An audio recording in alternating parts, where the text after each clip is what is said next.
Nice movie, સરસ હતું. Family જોડે જોવા આવે. ઓફકોર્સ. ગુજરાતી સિનેમામાં આટલું સરસ મૂવી બનાવી શકે છે અને એકદમ ફેમિલી મૂવી, બધા જ ફેમિલી મેમ્બર્સ એન્જોય કરી શકે. ગોળી જોઈને અમે નીકળ્યા. મતલબ કોમેડી હોરરનો એકદમ તડકો હતો. સંજય ગોરડિયાની એક્ટિંગ તો બહુ જ સારી હતી. કોમેડીમાં બધાએ પેટ પકડીને હસાવ્યું હતું. ખરેખર ફેમિલી સાથે જોવાલાયક મૂવી છે. બહુ જ મસ્ત મૂવી છે, એવી સાથે જોવા એવી છે. મને બેસ્ટ એક્ટિંગ જમકોડીની લાગી. વિચાર્યું નતું કે આટલું સારું મૂવી આવશે ગુજરાતી લેંગ્વેજમાં. Movie was super. બહુ ફાઇન મૂવી છે. કોમેડી હતું, હોરર હતું.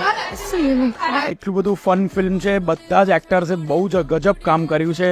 વિરાજ ગેલાણી, ઓજસ રાવલ થી લઈને સંજય ગોરડિયા સર, ચેતન દહિયા, ભૌમિક આહિર, બધાએ જ સુપર કામ કર્યું છે. Mansi Parekh, Goyal also very good.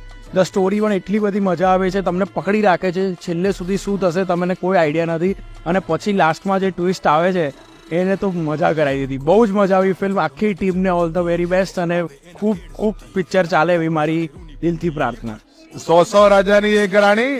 જમકોડી રે જમકોડી.